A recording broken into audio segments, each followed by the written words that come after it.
Hello, everyone, and welcome to the Friendly City Books podcast. I am your host today, Aaron, and today joining me, we have author Alex Pheby. Alex Pheby is a writer and academic. Currently, he is a professor and I believe the chair of creative writing at Newcastle University. Yeah? One of them, yeah. So Alex has garnered much recognition for his novels. His second one, Playthings, was shortlisted for the 2016 Wellcome Book Prize, and his third novel, Lucia, was joint winner of the 2019 Republic of Consciousness Prize. Mordew, the first book in the Cities of Weft trilogy, which is what we'll be talking about today, was selected as a book of the year by The Guardian, The Eye, Tor.com, and recommended by Locus Reading. And the list of your accolades go on. But specifically, today's book, we'll be talking about the second edition, or the second installation, of the Cities of Weft trilogy, Malarkoi, that you can get now. Whenever this podcast is released, it will be out. Alex, thank you so much for joining us. You're welcome. So I am a huge fan of Mordew. Whenever it first came out, I was first of all drawn to the cover. It's stunning. The covers are, here's actually, just so everyone can see, here is Malarkoi. Let's bring it up a bit closer. This is Malarkoi. It is a beautiful cover, front and back.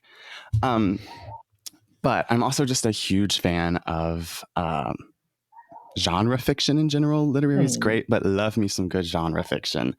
And I have been not so patiently waiting for the release of Malarkoi since I finished Mordew. Yeah, well, you can blame Tor for that because it's been out in the UK for over a year now. So well, we're just they're behind. very slow. That makes me worry about the third one. I can't wait. Well, I've just been writing that at the moment, so I've been having a little bit of trouble getting it finished. We'll get to that. Let me not jump the gun. But I have finished Malarkoi recently, and let me say, I absolutely loved it. So much fun. Good. So many turns and surprises. The book moves like crazy. Love it. But just to get started, I want to ask you a little bit about your writing process.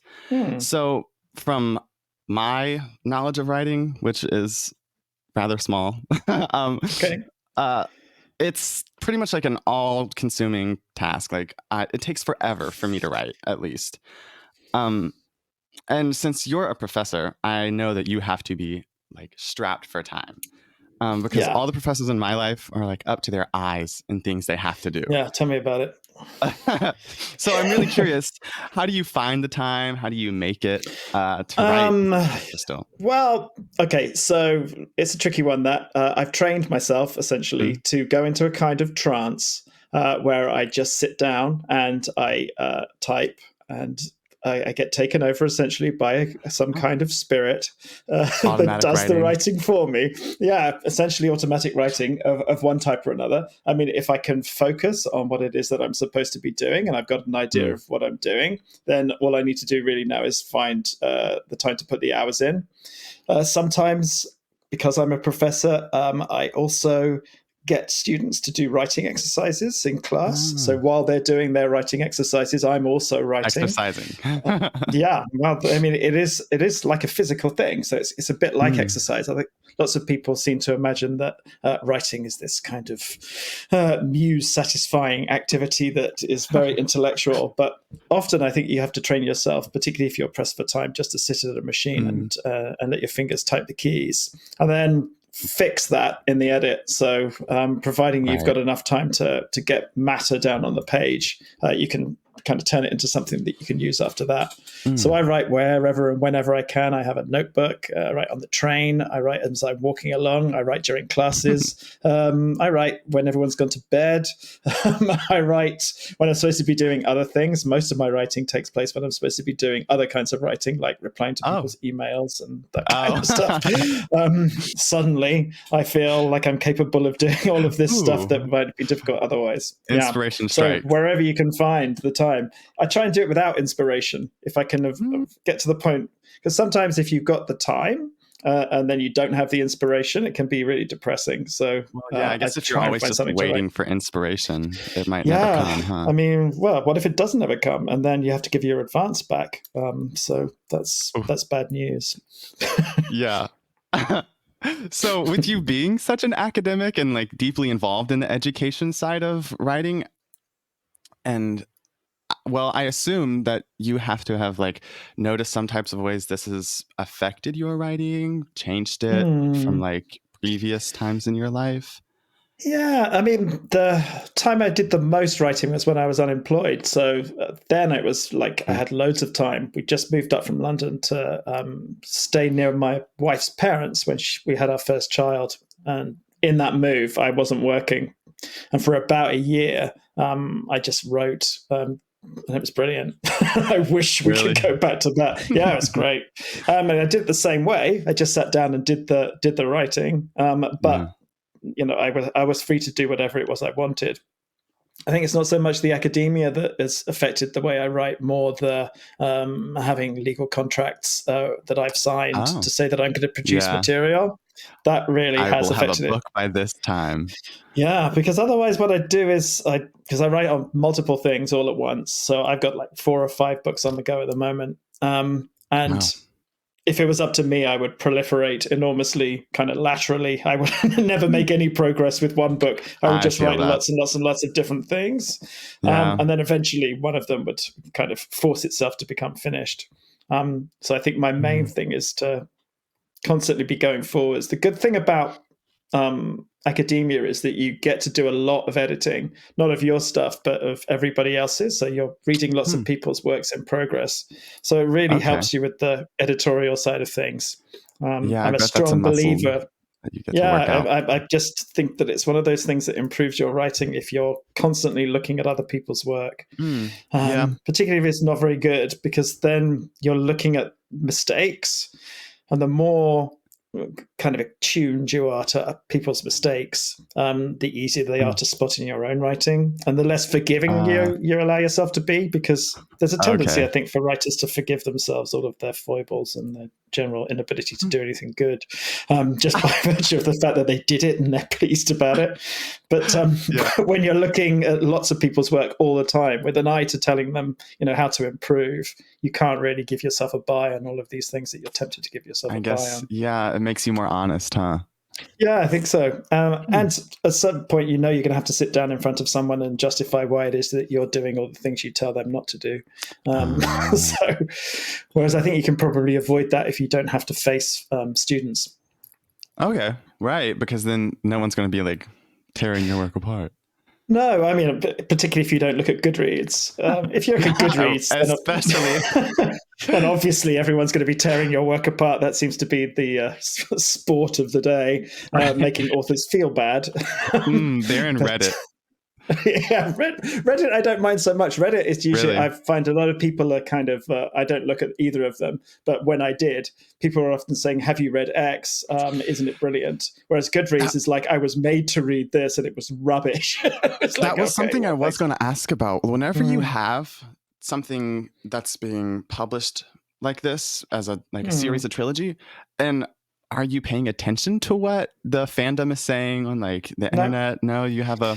Well, I mean, it depends. So, uh, I think I'd probably pay attention to reviews. I guess Mm-hmm. if they're in like magazines, that kind of stuff, or Yeah. to a certain extent, and I have to pay attention to editorial feedback from the publishers. But when it gets out into the world, there's such a variety of stuff, often contradictory, that it's just not very helpful Yeah. Who do for you you know to what to read it. listen to? Yeah. Yeah, well, and also I think that my stuff, I mean, I don't go down the middle of the road with things, so I'm not expecting Mm. everyone to like it. So Yeah. me reading a whole bunch of people who didn't like it isn't very helpful. And lots of the time, people who don't like it, it's not really for them. So Mm-hmm. if perhaps the cover, which is great, I think the cover is great, but it's Mm-hmm. so attractive and so Yeah. great that I think it might be leading people in to books that may not 100% be what they're Oh, come expecting. on. And then they're like, oh my God, this is not what I was hoping for at all. Yeah, I guess Um, that kind of is the thing with genre fiction is mm, it can go anywhere because like yeah.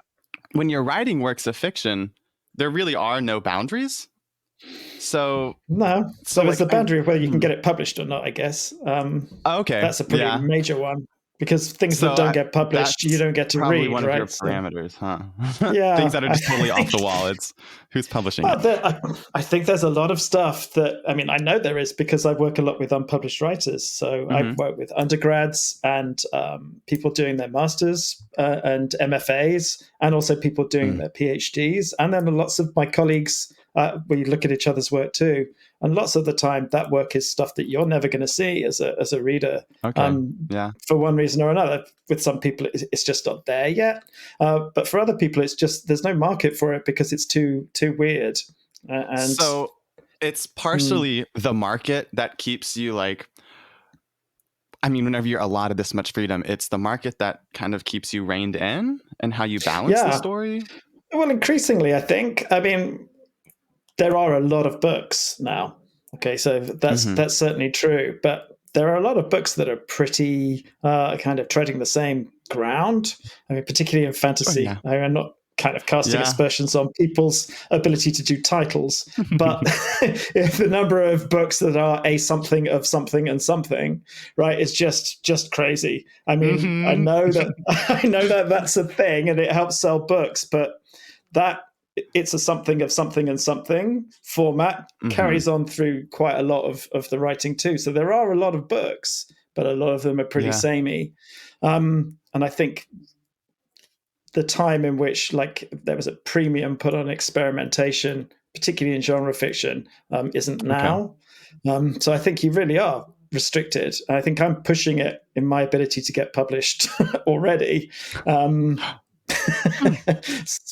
Certainly pushing it as far as Goodreads is concerned. I think, yeah, Oh, well.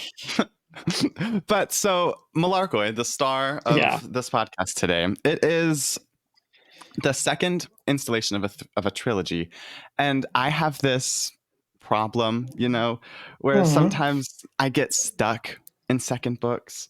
But Yeah, I could not put this book down. The pacing, good. I don't know. Well, I have a couple of guesses as to what it might have been that kept me drawn in.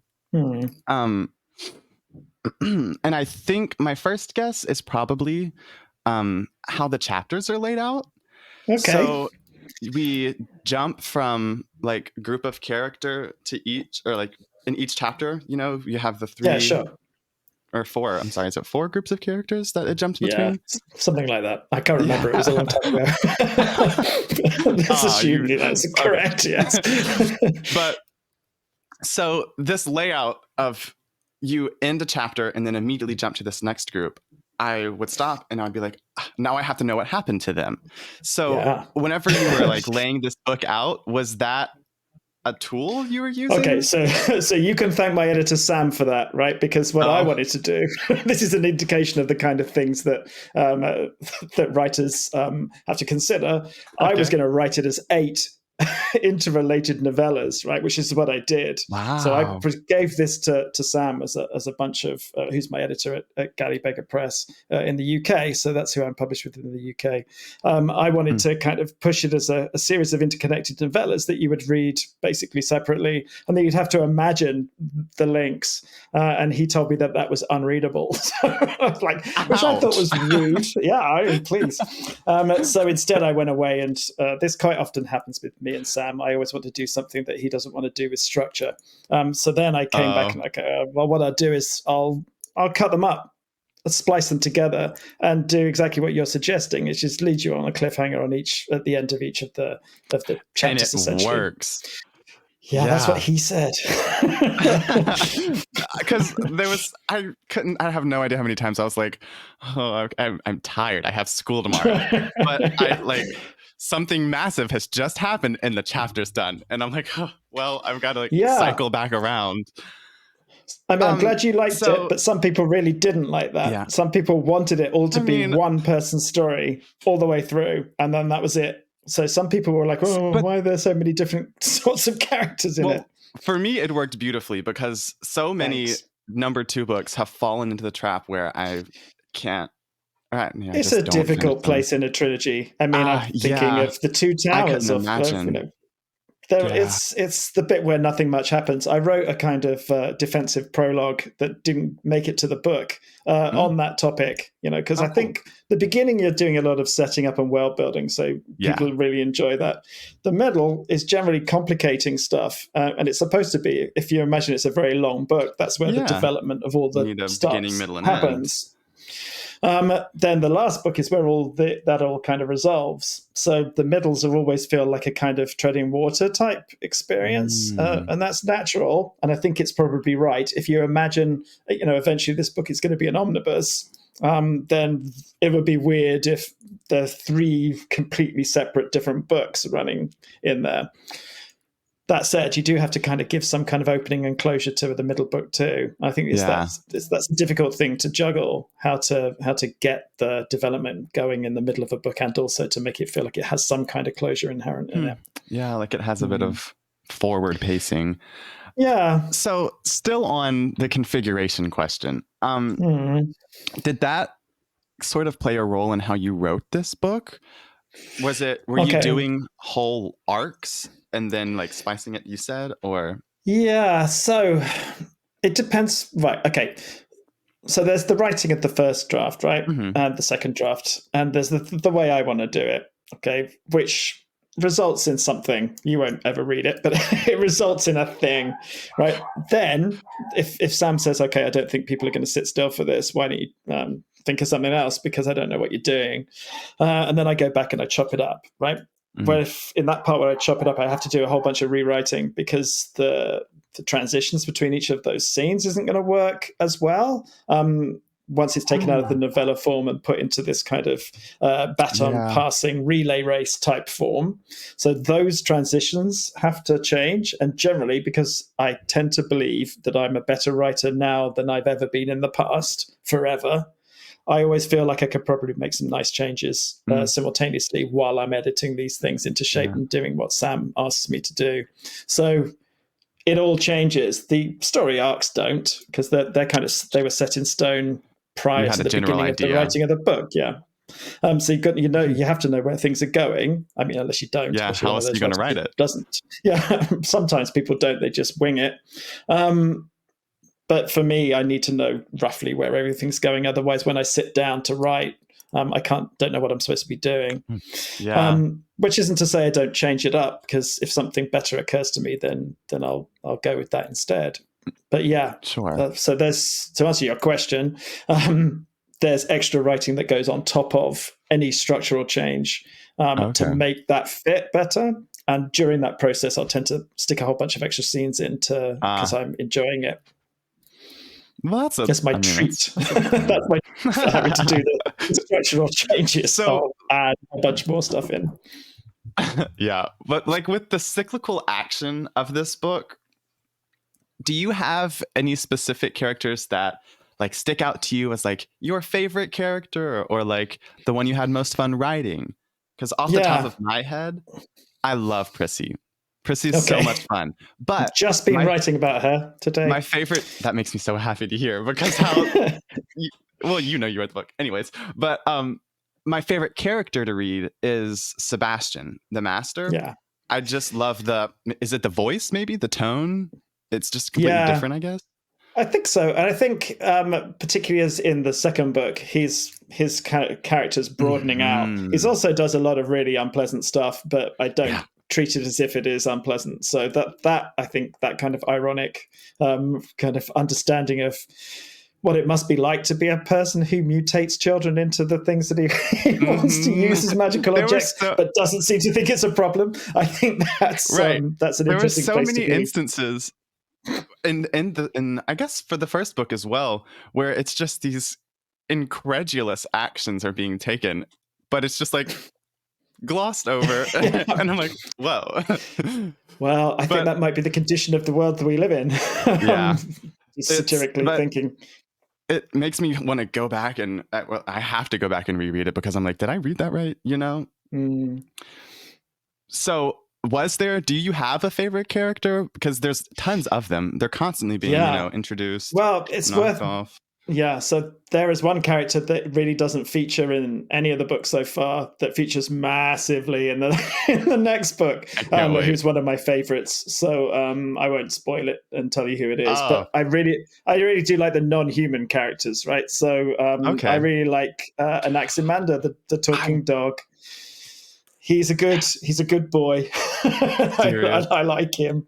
I I'm was serious. uh, I was telling That my coworkers yeah. recently, whenever we were talking through this, that I'm going to have to put this book on my the dog dies list because whenever towards about halfway through, well, there's just some tragic happenings. I'm not going to spoil too Yeah. much. Well, I won't I guess I spoil already what spoiled happens some, next either. but But uh, yeah, I like him. I think he's a good. I like his philosophical kind of tone. I like the speaking kind of things he of gets up to. Mm.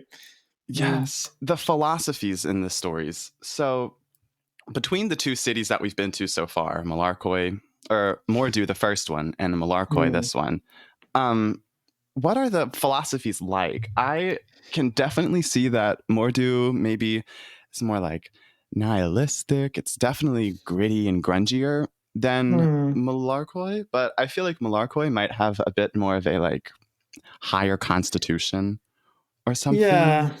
Well, I think the it's worth thinking about it in terms of the extent to which Mordew is controlled by one person Mm-hmm. and gives you a really hard time as a human being living there. Whoa. Whereas another city might be more disparate, might allow different people to do different stuff and not have such a rigid control over the society. Mm-hmm. But also, you're going to end up having a terrible time there. It'll be at the expense of massive sacrifices of people's lives and happinesses Yeah. somewhere along the line. And if you wanted to think about it, I guess you could think, okay, well, Mordew's like a kind of capitalist feudal system, Yeah. that kind of crossover period between capitalism and feudalism, whereas Malarkoi is more of a theocracy, I guess, where Okay. you get to Yeah. go to heaven, but at what price? Many That different kind of thing. heavens. Yeah, Yes. many different heavens, or whatever heaven it is that you think that you want and need and has been given to you. But at what price? I think we may be in that kind of in the kind of west or the north. Because The there, wealthier parts of the world yeah, get to have a whole bunch of stuff, a choice like but at that. the price of whose children, which is very kind of You tell me. bleakly appropriate at the moment. Yeah. So, speaking of the different, I'm going to say gods, put it in quotes, I feel Mm. like, who rule the cities. Yeah.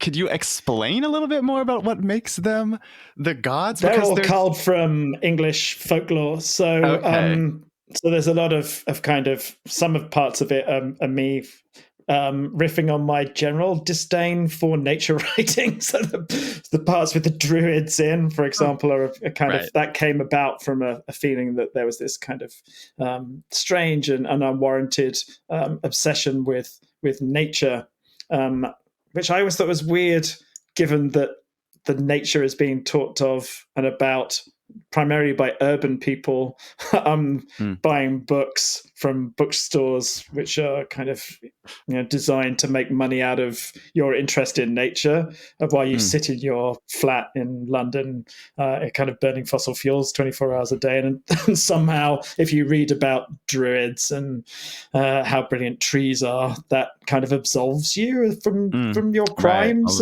Right. as a person who lives in that kind of world. So partly that was that. Okay. Some things are just culled from D&D, so kind of Nagas and things like that. And other things are kind of satirical. There's some coded satire about my childhood in there. There's lots of coded stuff that's for me, essentially. I don't know no one else is going to get it, but mostly if you wanted to decode like a crazy person, you could decode this. Like First, if you we'll need work really an hard at it. autobiography to really it's kind of out, if when I'm dead and everybody I'll leave my notes and you can all find out what it was I was talking about if you're interested by that point. But yeah, most of it is kind of things begin as one thing, and then I kind of Just cram them build into upon it. whatever it is in Yeah. terms of world building, Okay. and make them into the thing that I want them to be. So also in the story, the gods, the master, the mother of Malarkoi, are also called like Weft manipulators. Yeah. Before we dive into the difference of a Weft manipulator and a god, Yeah. which I feel like there is a bit of a delineation between the two, Sure. could we also just get straight from you a quick little, I mean, I guess it is straight from you from the book, but just another explanation of the Weft exactly. I get it to be So there, the at the back of possibility Mordew, of... there's a. It is essentially that's. It's. One has to imagine that if you imagine that there is a multiverse, essentially, or not necessarily a multiverse, but one universe with multiple possibilities. Yes. Okay. Now, a universe in which time has been removed, for example, will suddenly become solid state. Let's imagine all of the matter that existed within the universe and all of the energy which existed within the universe throughout the entire run of its existence is condensed by removing time into this block of possibilities. The argument for the Weft is that there's a kind of structure to that, right? Things were in a place, things had energy at some point, remove time from it, and all of those things all kind of mass together. Okay.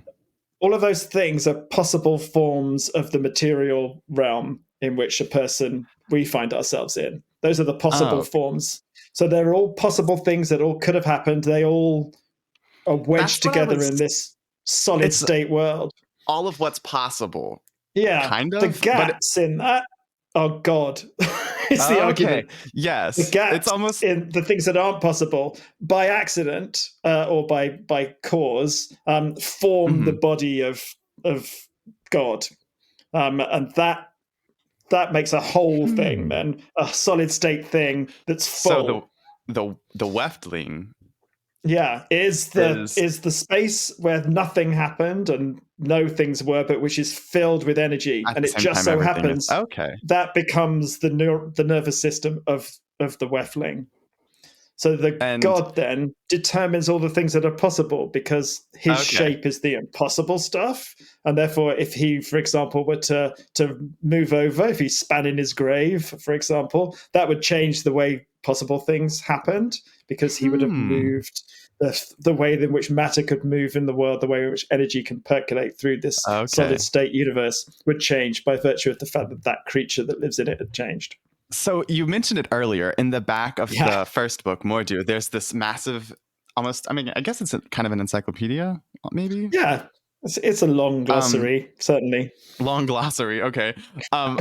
There's a warning at the beginning of it that says there's pretty much spoilers in there. So the first thing I did was read those. Well, that's the way to do it. I had to. Because I feel like you also have to think, you have to be God when you're reading this book because just how everything's the other thing, almost. I mean, I don't feel like people should be told what to do, right? So what I'll do with things is I'll tell them what to do in a rhetorically overblown way so that they'll go, why is this guy telling me what to do? Right. So at the beginning of the book, I put, okay, you don't want to read this. Definitely don't read this. In the assumption that people say, well, I don't care what this guy says. I'm going to read it. I've paid my $14.99 or whatever it is. So I'm going to read it. I bought the words. They're mine. And I want that. I want people to question the authority of me, the writer, and also the authority of everybody who says anything in the book, right? Because the glossary is contradictory. I'm constantly questioning what's happening in the book because I'm not just from the narrator point of view. It almost feels like you can't trust him. Yeah, but you can't. I say him because it's me reading in my head.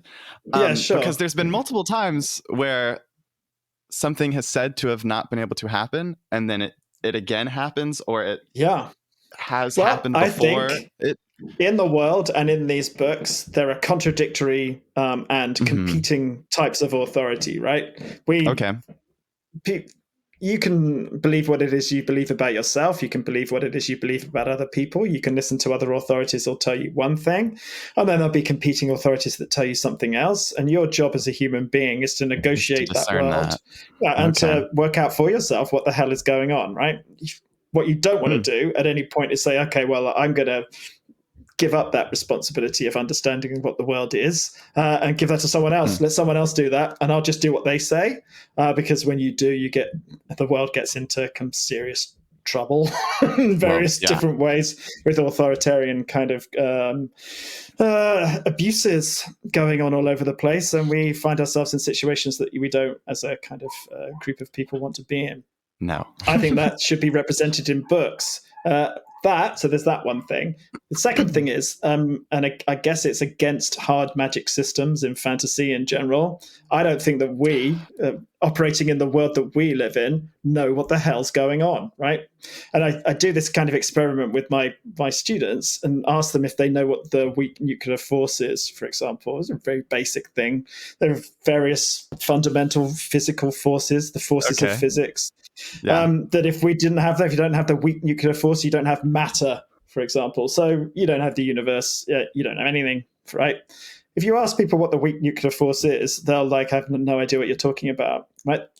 If we, as people, don't know something as fundamental as the thing that makes matter, unless we're physicists, unless the things that make matter, Sure.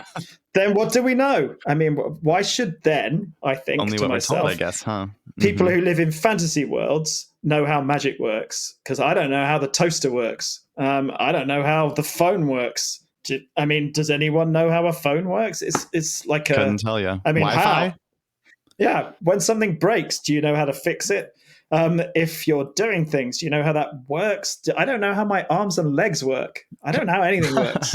So if I don't know those things, why, when I pick up books, does everybody know how to cast, magic missile level 6? Which herbs you need? It's like, and why is there only one way in which those things are true? Because my understanding, if I go to France, everybody cooks differently, right? Right. Even something as basic as when do you eat, it's all done differently. And if I go to Japan, I don't even know what's going on until I've learned it. And I think I want that feeling for people who go into my books. And I think when we're talking about what people like and what people don't like, I'm not 100% sure that the publishing world is interested in that level of uncertainty and contradiction. I think it gets read as this guy doesn't know what he's doing. But I do. I know what I'm doing. And that's why the way I wanted it. Read my bio. Also, if you read the glossary too, it kind of tells you a whole bunch of stuff and kind of encourages you to understand that there are contradictory things, contradictory ways of understanding the world at work in the book. Maybe not contradictory, or just more than one way to understand things. Yeah, sure. I mean, I think sometimes that's a contradiction, but not always contradictory. I don't think that French opinions on cuisine, for example, and English opinions on cuisine could ever marry up. Because there's not enough mashed potato in the French cuisine. Not enough butter for the French. Okay. That's true. So we've got a bit of an idea now of the Weft, I guess. What is, in your mind, the biggest difference between a Weft manipulator and the gods? I think in general, this is a prequel trilogy issue. Okay, so there are gods which you could imagine appear naturally in these various intermediate realms. They're not knowingly creating themselves. They just exist. They might be powerful. The stag or the wolf, maybe? Exactly, and the wolf, and all of them really. They're from universes or realms in which they are proper. They are the gods of it. They are part of that. Whereas a Weft manipulator is someone who has knowingly, by occult methods, understood how to manipulate those different realms and the Weft in general in order to make magic happen. So it's rather like us and our relationship with nature, I guess. We know how to make stuff. We aren't authentic to the world. We don't act in a way that's authentic to the way the world is. We impose ourselves on top of it and make a huge mess of it. And I think that's the difference essentially between the Weft manipulators and gods, is that the gods are in concert with their realms, Okay. whereas the Weft manipulators are trying through greed or some other kind of desire to make things happen that aren't in concert with the world. Okay. So I it's think it's a kind of matter of intention. like all gods are Weft manipulators, but not all Weft manipulators are gods in a sense. Quite. Yeah, I think so. Yeah. I think that Okay. the notion of manipulation is one of the things that I think is built in too, though, is that I don't think a god of a place who acts in concert with its realm Okay. is manipulating it. I think it is it. It's Right? just It's just part of it. Okay. Okay. Whereas someone who's manipulating something is using their techniques, their technology in some way or another to change things that would otherwise remain kind of in balance. And that is going to always cause you problems. And once you start doing it, once you start tampering with things and sending them out of balance, no matter what you do, even if you do it with good intentions, it's really, really, really hard to get that thing to go back into balance. So you want to think much more carefully as a Weft manipulator about what you're doing with the Weft. Because if you set it off into all sorts of, next thing you know, everyone's in trouble. Well, the point you just made about being very particular about what you're doing with the Weft became very important at the end of, towards the end of Malarkoi. There's the conversation with the mother of Malarkoi. And I see what you mean. She did a beautiful job of helping me understand the permanence and also lack thereof with these types of things. Yeah. But whenever it comes to the gods still in these different areas, what's granting or bestowing their godhood as far as like the master and the mother? Was it getting the Weftling or killing the Weftling? So the idea is that our universe would have been in concert with itself if the Weftling had just remained in situ. Okay, no matter what it looked like, this is the way the world was because matter and energy had its form, and that left the space for the Weftling. In the killing of the Weftling, huge possibilities open up when that thing's body dies for you to make changes in the universe. Chaos almost. Yeah, but it will tend to chaos because then the balance is always going to be out, and your only option is to find a way of changing the Weftling or changing the Weft into such a form that it which is what Clarissa ends up doing, to change the form so that it comes back into balance, and you get your wishes that way. Whereas you can just kind of make the whole thing rot, which is what the master does. Just leave it to rot and pick up around the edges all the various things that you can have for yourself, all of these rotten magical things that you can make into whatever you want. The mud. As long as you pretend it's not rotten and kind of terrible. And that might be satirical, because I think, this is what we're like. We can have whatever we like, and then we just have to turn a blind eye to the fact that we're all going to die in a terrible climate catastrophe. Sooner or later. just ignore that bit because mountains going to be pulled out of the ground. iPhone 15 is now here, so I was like, iPhone 15. We can have all of those magical things that our parents even would have considered magic. When I was a kid, I had to go to the end of the street to use the telephone, and we had to put money in it to call people in their houses. There wasn't any of this idea that I could look at my watch and say, ring so and so, and then I wouldn't even that we'd have gone so far past that it would have considered rude to actually ring someone up. Instead, you're supposed to be texting them, that kind of stuff. Text them first.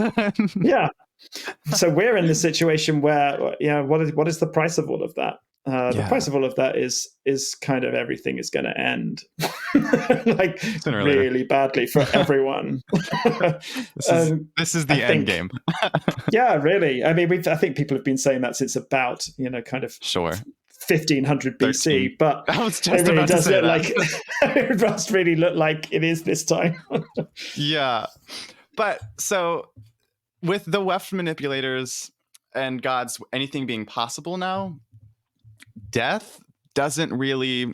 I mean, death plays a big role. I feel like a pretty important theme in these books. Well, Happens the a next lot. book is about the city of death. So this is when all of those themes got Blackstone, is it? water black. Water Black. Yeah. Yeah. I am very excited because I am itching to know more about Nathan's backstory. Hopefully there's some more about his father, and he has a brother.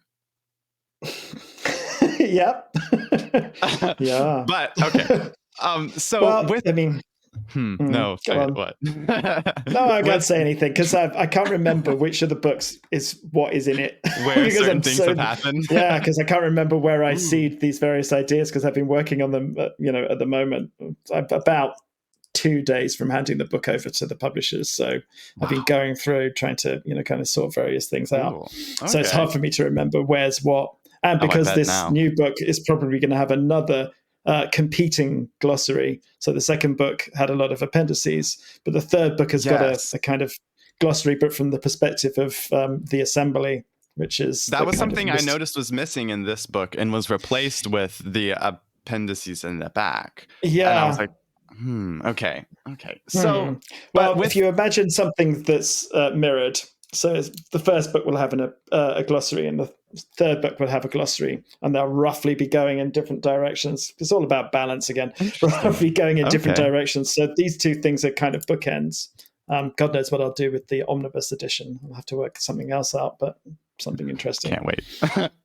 But with death being so unpermanent, I guess, what does that, like, as an author, I feel like that has to open up a lot for you to play with. And well, let's imagine you've got a situation where death is a big deal, right? And death is permanent. And then the next book says that no, it isn't. Okay, so if we're being Hegelian about it, that's your thesis, and the other one's your antithesis. Dialectics tells us that there will be a synthesis between those things, so that both death is permanent and death isn't permanent. That's what a third book's about. So we're looking then at a situation, okay, well, what does it mean then if a person can be resurrected from the dead? What are they? Okay, now, I won't spoil this, but part of the assembly, part of their culture is that some of them believe that when you go to sleep at night, you die. And then when you wake up in the morning, you're a different person, right? You're just different. You've got the same memories, but you're a different person. And their argument is, well, you prove to me that you aren't. Okay, now I've been worrying myself about this, but I think I might make myself ill thinking about it. But there's an intuition. You intuit that you're the same person who went to bed yesterday, but across that break, there's no proof that you could offer. Because what are you going to say? Okay, well, I remember all the things that I remember. Well, what if your body does the remembering? What if your neural pathways do the remembering? What if your conscious self, such as it is, dies when you go to sleep? And then a new you is resurrected into your body the following day and is convinced that it is the actual human being by virtue of the fact that it intuits it. It feels that it is, like you would do with deja vu, which we know isn't true. It feels that it is.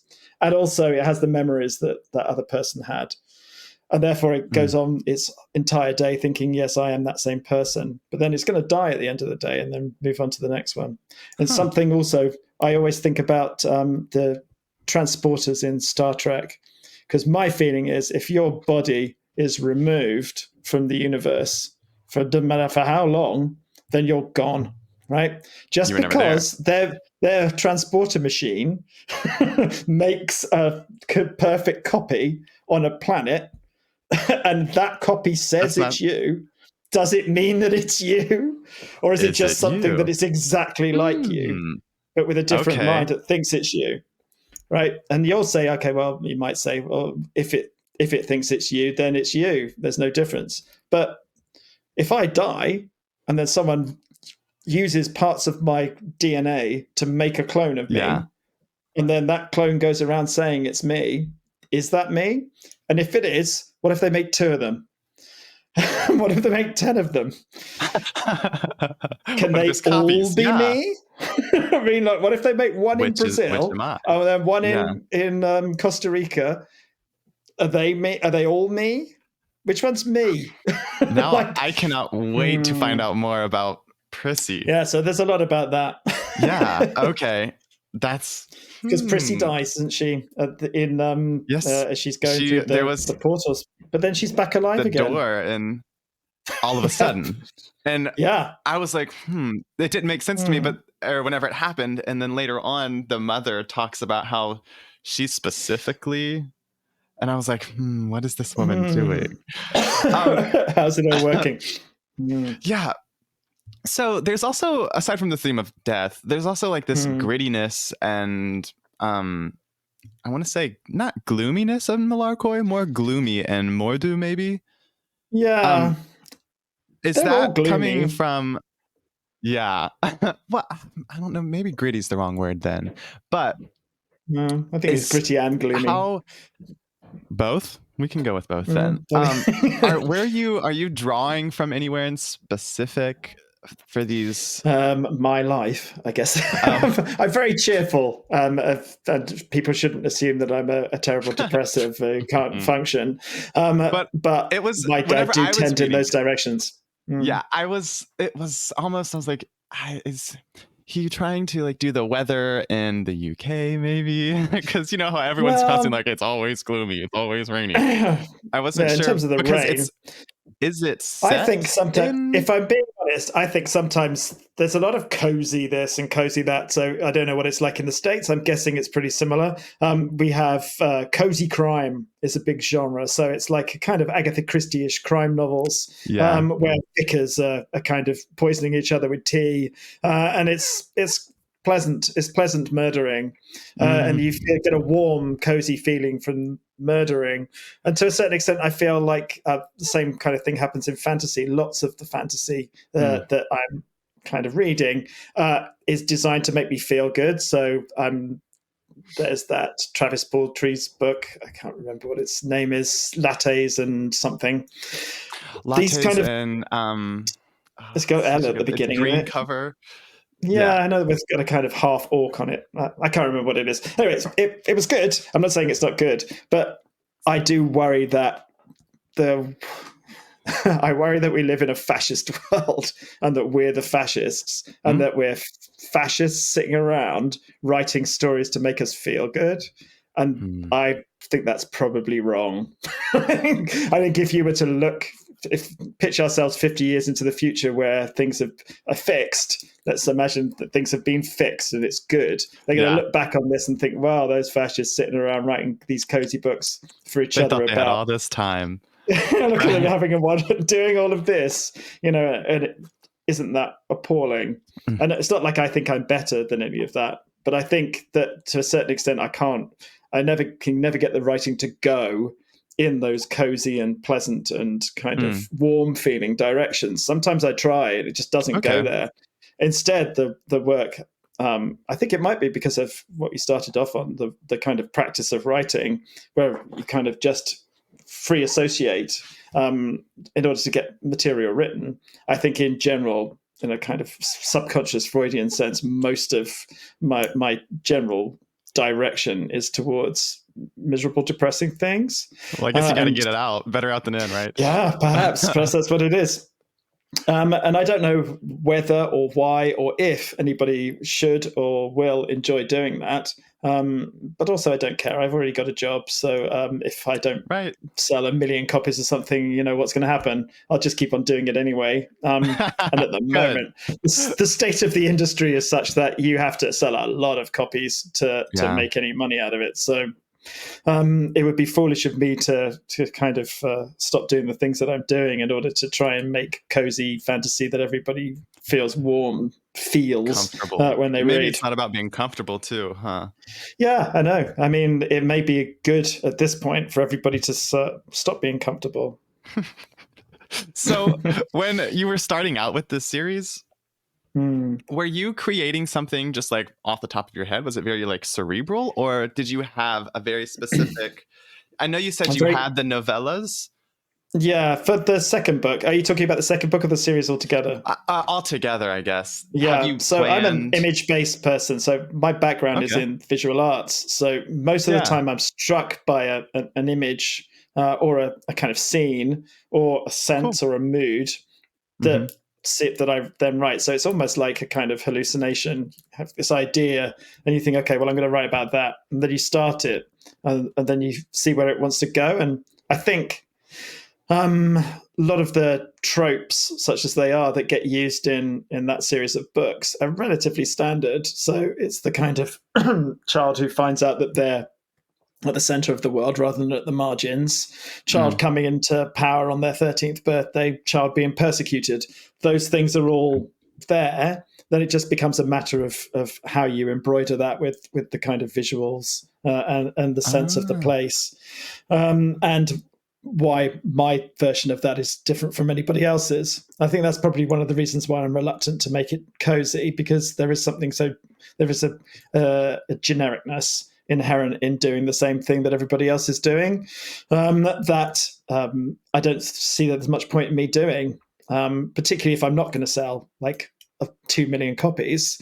So consequently, this is always, and I come from a small press background, so my literary fiction is published in the UK by a small but very prestigious kind of publisher who has a lot of Booker Prize kind of nominated authors and that kind of stuff. Yeah. So my general kind of direction is to make this an artwork of one type or another. So to have it being its own thing and not to be the thing that it wants to be. Hence it's not called a something of something and something.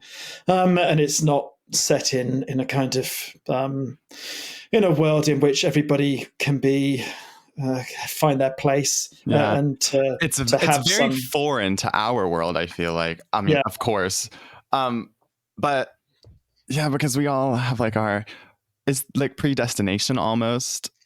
Yeah, and everyone has a kind of, I mean, it's not always been like this, and it probably isn't like this for a lot of people, but there seems to be more space for everybody's particular individuality now. And the book's not like that. The book, when it gives you the sense that you are being respected for your individual self, it shows you the consequence of that, which is someone's doing something terribly unethical behind all of this, and while you're feeling fostered. The first book, I think, a lot, right? Especially whenever Nathan first goes to the manse, was it? Yeah, exactly. To go and do, kind of earn his living. Yeah. Only to find out that could well involve, being boiled down to an optic nerve and stuck on a stalk so that someone can see around the corner. Or whatever it is. Well, so it is bleak, but I'm not terribly kind of optimistic and enthusiastic about the way modern society's going. So I guess might be art reflects modern life anyways. Yeah. Is what they always kind of on say. and off, Hopefully not too much sometimes. But yeah, aside from what you've been working on and stuff like that, are there any things that you're reading right now? Any authors that specifically stick out to you? So I've just finished reading. Like to shout out? Well, I mean, I don't think Rabelais is going to care whether I shout out. He's going to be dead for 400 years. So it's like 400, 300 years. Enough. 350. Yeah, a long time. So I've been reading that. I've been reading Stendhal's The Red and the Black recently. Again, these kind of heavy hitters. There's a whole bunch. This is another really good book that And Other Stories produces. It's written by it's got it written on the back, winner of the 2019 Indigenous Voices Award. It's really, really, I mean, if you think my stuff's bleak, it's bleak, but also beautifully done. Well worth I can't reading. Quite read that. What does it say? The Split Tooth by Tanya Tagak. Okay. Split Tooth. Okay. So that's one of the books. I'm like a subscriber to And Other Stories, which are kind of small publisher in the UK. Okay. Who do a lot of good stuff. In terms of genre stuff, what was the last thing I read? I tend to read a lot of stuff of people I know. So I always feel a bit bad kind of name checking them. No, drop them. We want to hear about them. But I won't. And there's lots of people that I read who are my students. So most of my work, I read about a novel's worth of work in progress a week. Wow. So I get through a lot of other people's stuff. So most of my reading is kind of formative and helpful. Leisurely, huh? No, I mean it's still fun and enjoyable when it's fun and enjoyable. But most of the time, I'm listening to audiobooks, so it will kind of depend on Audiobooks. Yes. yeah. They're really good. They're really Aren't they? useful for listening to. The ones for mine, by the way, should you ever want to listen to them, are brilliant. Cobb and the Really? whole Brooke Smith, who does the narration, is much better at reading out than I read in my head. So I'm pretty sure he's going to be better than anybody else's chances. I will have to. That you have piqued my interest now because I read them totally just without audio. Yeah, well, give it a go on the. Yeah. I think Audible has like a 5-minute thing, but Cool. he's such a brilliant actor. It's just so James Nunn is the guy who does the covers, and he's brilliant. And Whoa. Cobner Holbrook Smith is the person who does the reading, and he's brilliant. So they're all kind of really good people to have on board. Oh, cool. And certainly, kind of, if I had to read it out, it'd be. Did try to read it out during during COVID. And I just can't act. That's the trouble. I'm getting gave up. I had to do Very it. obviously reading a book. Like that for about 500 hours. And she's like, oh. Well, thank you so much, Alex, for joining us. Your new book, Malarkoi, is out now, so please come by and get it, you guys. I absolutely loved it, and I cannot wait to share it with our readers. And I cannot wait for the final installment of the Cities of the Weft trilogy. So yeah, thank you so much. Thanks. And until next time, happy reading. Okay.